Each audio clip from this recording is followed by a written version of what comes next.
कभी कभी जिंदगी में कुछ ऐसा घट जाता है जो न तो प्लान होता है, न ही समझ में आता है। बस दिल कहता है ये होना ही था। मेरे साथ भी कुछ ऐसा ही हुआ। और उस कहानी की शुरुआत उस दिन हुई जब मैं पहली बार अपने ऑफिस के काम से गांव गई थी। पर कहानी शुरू करने से पहले एक बात साफ कर दूं। दिल के कुछ राज ऐसे होते हैं जिन्हें शब्दों में कहना मुश्किल होता है, और कुछ एहसास ऐसे जो होंठों तक आते हैं पर रुक जाते हैं।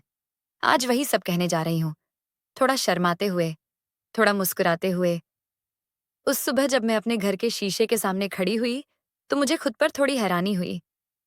मैंने हल्के नीले रंग की साड़ी पहनी थी, ब्लाउज थोड़ा फिट था, और बालों में गीली लटें अभी अभी कंधों पर लटक रही थीं। आईने में खुद को देखा तो मन में एक शरारती ख्याल आया। नेहा, अगर कोई तुझे ऐसे देखेगा तो तेरा चेहरा नहीं, तेरे गालों की लाली देखेगा। मैं मुस्कुराई, फिर खुद को टोका। तू 35 की हो गई है, अब भी ऐसे सोचती है? लेकिन शायद कुछ उम्रें दिल की होती हैं, और मेरा दिल आज भी 25 का ही था। ऑफिस का काम था, गांव में एक नई स्कूल बिल्डिंग का सर्वे। मैं सीनियर प्रोजेक्ट ऑफिसर थी। मेरे साथ एक ड्राइवर था, और बाकी टीम अगले दिन आने वाली थी। रास्ता लंबा था, सड़कें टूटी हुई, लेकिन हवा में मिट्टी की खुशबू कुछ अलग ही थी। मैंने खिड़की से बाहर झांका। हरियाली, खेत और बच्चों की खिलखिलाहट, शहर की भाग दौड़ से बिल्कुल उलट। गांव में जैसे ही जीप रुकी, एक लड़का करीब आया। ऊंचाई में लंबा, धूप में पसीने से भीगा हुआ, लेकिन चेहरे पर मासूम मुस्कान। उसने कहा, मेम साहब, आपको स्कूल तक जाना है? मैं ले चलता हूँ। मैंने हल्की मुस्कान दी। हाँ, ले चलो। वो लड़का था अमन, बोलने में सीधा, लेकिन आंखों में एक अजीब सी चमक। मैंने पूछा, तुम यहीं रहते हो? उसने कहा, जी, मैं इसी गांव का हूँ। खेत में काम करता हूँ, पर कभी कभी शहर वालों की मदद भी कर देता हूँ। रास्ते में उसने इतने सहज शब्दों में बातें की कि मैं भूल गई कि हम अजनबी हैं।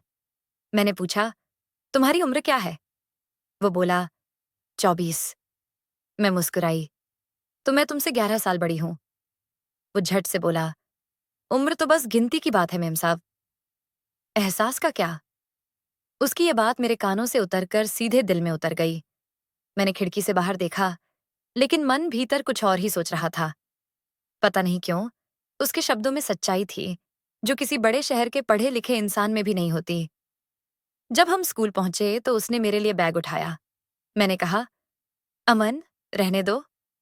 वो मुस्कुराया, मेम साहब, आप शहर की होंगी, पर यहां मदद लेना बुरा नहीं समझा जाता। उसकी आवाज में एक अपनापन था। मैंने उसे कुछ रुपए देने चाहे तो उसने कहा, पैसे की जरूरत नहीं, बस मुस्कुरा दीजिए, वही काफी है। उसकी ये लाइन जैसे हवा में घुल गई। मैंने पहली बार किसी गांव के लड़के में वो नजाकत देखी थी जो अक्सर शहर वालों में भी नहीं होती। शाम को मैं सरकारी गेस्ट हाउस में थी। खिड़की से बाहर देखा, खेतों के पार सूरज ढल रहा था, और कहीं दूर से बांसुरी की आवाज आ रही थी। मुझे लगा जैसे कोई कहानी धीरे धीरे मेरी जिंदगी में उतर रही है। अगले दिन सुबह फिर वही अमन आया। हाथ में कुछ कच्चे आम थे। आपको पसंद आएंगे, शहर में ऐसे नहीं मिलते। मैंने मुस्कुरा कर लिया। हम खेतों की ओर चले गए। सर्वे करते हुए बातें करते रहे। उसकी बातें सीधी थीं, पर उनमें जादू था। वो कहता, शहर वाले तो हम गांव वालों को सीधा समझते हैं, पर सीधा वो है जो झूठ नहीं बोलता। मैंने सोचा, कितनी गहराई है इसके शब्दों में। धीरे धीरे बातों का सिलसिला बढ़ता गया। अब वो रोज सुबह गेस्ट हाउस के बाहर आ जाता, कभी दूध लेकर, कभी चाय बनाकर।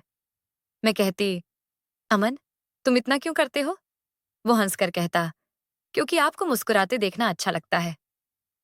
एक दिन मैंने उसे चिढ़ाते हुए कहा, तुम्हें पता है, मैं तुमसे बड़ी हूं और शहर की भी हूं। वो बोला, तो क्या हुआ? उम्र ऊपर से दिखती है, पर दिल की उम्र कौन गिनता है? उसकी बातों में अब हल्की सी शरारत भी आने लगी थी। कभी मैं पानी पीने जाती तो वो कहता, मेम साहब, यहाँ का पानी मीठा है, जैसे आपकी बातें। मैं उसे डांटती, अमन, और वो मुस्कुराकर कहता, सच तो कह दिया। कभी कभी मुझे लगता ये रिश्ता किसी अजीब मोड़ पर जा रहा है। मैं शहर की औरत थी, जिम्मेदारियों से भरी, और वो एक सादा गांव का लड़का। लेकिन हर बार जब उसकी आंखों में देखती, मुझे उसमें कोई दिखावा नहीं, बस सच्चाई नजर आती। एक शाम हम दोनों खेतों में बैठे थे। हवा ठंडी थी, आसमान पर हल्की लाली। वो चुप था, मैं भी चुप थी। फिर उसने धीरे से कहा, नेहा मेम साहब, अगर मैं आपको मेम साहब की जगह बस नेहा कहूं तो बुरा तो नहीं मानेंगी? मैंने दिल संभालते हुए कहा, नहीं, पर लोग क्या कहेंगे? वो बोला, लोग तो कुछ भी कहेंगे, पर दिल क्या कहता है, वो सुने कोई। उस दिन पहली बार मेरा दिल तेज धड़कने लगा था। मैंने उस रात नींद में खुद से कहा, नेहा, तू क्या कर रही है? पर अगले ही पल मुस्कुराकर खुद से बोली, शायद अब भी जिंदगी मुझे जीना सिखा रही है। उस रात जब मैं अमन की बातों में खोई थी, बाहर बारिश शुरू हो गई थी। पानी की बूंदें खिड़की से टकरा रही थीं और मैं सोच रही थी, कभी कभी जिंदगी की सबसे अनजानी मुलाकातें दिल के सबसे करीब क्यों हो जाती हैं। अगले दिन जब मैं खेत में पहुंची तो देखा अमन पेड़ के नीचे बैठा था, हाथ में बांसुरी थी और आंखें बंद। हवा में वो धुन ऐसी थी जैसे दिल को खींच ले। मैं पास गई। क्या बजा रहे हो? वो बोला, आपका चेहरा इस धुन में बस वही दिखता है। मैंने झूठी झिड़की दी। अमन, तुम तो बड़े शरारती हो गए हो। वो मुस्कुराया, आपने सिखाया है नेहा मेम साहब, मुस्कुराना। अब हमारे बीच एक अजीब सा रिश्ता बनने लगा था। कभी हंसी में बातें होती, कभी चुप रहकर भी बहुत कुछ कहा जाता था। उसके शब्दों में मिठास थी और उसकी नजरों में कुछ ऐसा था जो मुझे अपने अंदर खींच लेता था। एक दिन मैं शहर लौटने की तैयारी कर रही थी। मेरा सर्वे खत्म हो चुका था। दिल भारी था, पर जुबान कुछ कह नहीं पा रही थी। अमन बाहर खड़ा था। उसने पूछा, अब आप चली जाएंगी? मैंने सिर झुकाया। हाँ, काम तो खत्म हो गया है। वो कुछ पल चुप रहा, फिर बोला, काम खत्म हुआ है, पर जो शुरू हुआ वो क्या?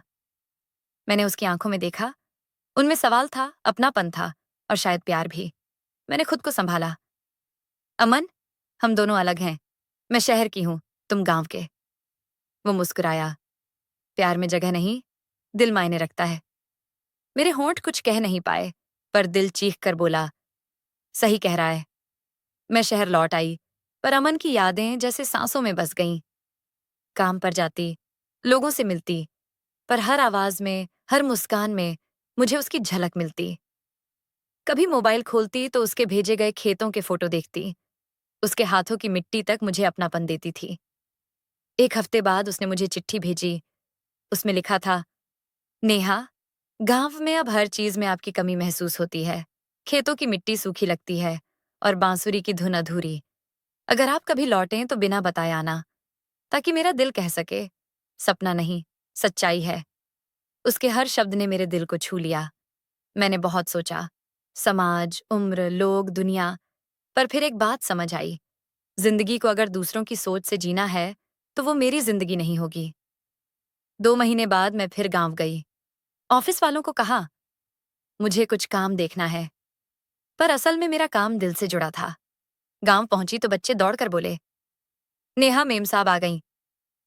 अमन खेत में था। उसने जब मुझे देखा तो पल भर को ठहर गया। फिर वो धीरे धीरे पास आया। आप सच में आ गईं? मैंने कहा, हाँ, बिना बताए। वो मुस्कुराया, तो अब कोई सवाल नहीं, बस एक जवाब। उसने मिट्टी में हाथ रखा, एक छोटा सा पौधा निकाला और कहा, इस पौधे को हम दोनों मिलकर लगाएंगे। जैसे ये बढ़ेगा, वैसे हमारा रिश्ता भी। मैंने उसकी आंखों में देखा। उनमें सच्चाई थी, भरोसा था और वो सब जो किसी भी रिश्ते की नींव बनता है। हमने पौधा लगाया। हवा में हल्की खुशबू थी, जैसे प्रकृति ने भी हमारी बात मान ली हो। उसने कहा, अब जब आप लौटेंगी तो ये पौधा संभालूंगा और जब आप लौट कर आएंगी तो ये पेड़ बन जाएगा। वो दिन मेरी जिंदगी का सबसे खूबसूरत दिन था। धीरे धीरे गांव वालों को भी हमारे रिश्ते की खबर हुई। कुछ ने बातें की, कुछ ने सवाल उठाए, पर अमन ने सबके सामने कहा, नेहा ने मुझे सिर्फ प्यार नहीं, सोच दी है। अगर किसी को सच्चाई से डर लगता है तो गलती मेरी नहीं। उसके शब्दों ने सबको चुप कर दिया और उस दिन मैंने महसूस किया, प्यार में उम्र नहीं, हिम्मत मायने रखती है। समय बीतता गया। मैंने गांव में ही एक स्कूल शुरू किया और अमन उस स्कूल का प्रबंधक बन गया। अब बच्चे हमें अमन सर और नेहा मैम कहकर बुलाते। शाम को जब बच्चे चले जाते, हम वहीं बैठकर चाय पीते। वो कहता, नेहा, अब जिंदगी में कुछ और नहीं चाहिए। मैं मुस्कुराकर कहती, मुझे भी नहीं, बस तू ऐसे ही मुस्कुराता रहे। और हाँ, वो पौधा जिसे हमने लगाया था, अब एक बड़ा पेड़ बन चुका है। उसकी छाँव में आज भी हम दोनों बैठते हैं, कभी बातें करते हैं, कभी बस चुप रहकर एक दूसरे को देखते हैं। कभी उसकी नज़र मुझ पर ठहरती है तो मैं कहती हूँ, क्या देख रहे हो? वो हंसकर कहता है, वो जिसने मेरे दिल को सिखाया कि प्यार झूठ नहीं होता। कभी-कभी उम्र, शहर और समाज के नियम दिल के सामने छोटे पड़ जाते हैं। नेहा और अमन की कहानी इस बात का सबूत है कि प्यार अगर सच्चा हो तो हर दीवार गिरा देता है। अगर कहानी पसंद आए तो चैनल को सब्सक्राइब करें और अगली रोमांटिक कहानी का इंतजार जरूर करें।